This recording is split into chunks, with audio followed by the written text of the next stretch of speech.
I've learned a few big things today. I mean, really big. You know, for years, I've read that Arabs would only be happy and Muslims would only be happy when Israel was wiped off the face of the map.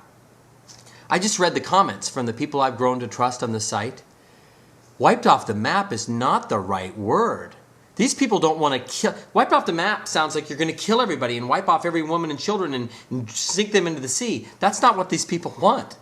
They want to end to what they consider the oppressive regime called Zionism, which is, to them, not unlike apartheid or a slavery kind of situation. I'm curious, what rights do Israelis have? What about the Arabs? What kind of rights do Arabs have in that land, you know, as far as voting rights and all that? Are they free, or is this a racist regime?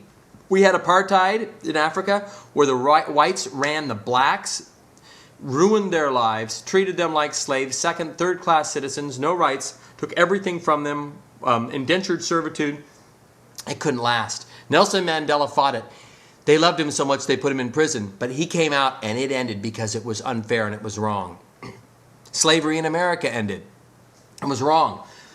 But Mark Twain, notable orator, brilliant man, said that even the abolitionist movement that ended slavery, we look at it today very favorably and very lovingly. The abolitionists, when they were fighting against slavery, they were spat upon and they were hated and they were threatened.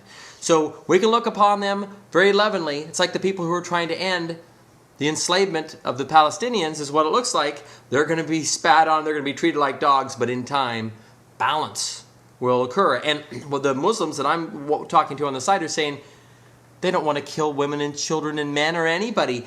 And they're happy to have Jews on that land living with them the way it was before. Most of them just want to end what they see as an oppressive regime. And to add further to my naivete, I read the paper. This should have been on the front page.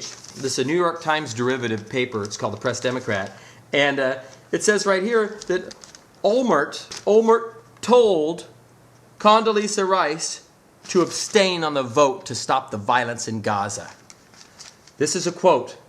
I said, this is Olmert, "Get me President Bush on the phone," Olmert said in a speech in southern Israeli city of Ashkelon. They said he was in the middle of giving a speech in Philadelphia. I said I didn't care. I need to talk to him now. He got off the podium and spoke to me. He argued that the United States should not vote in favor, and the president then called Rice and told her not to do so. The government of Israel does not make policy for the United States, the official said. To all of the Muslims who keep sending me these emails saying, "You don't understand, you Americans, you've been Zionist brainwashed," and I sloughed you off. And I said, all right, because we're free over here, we're our own people.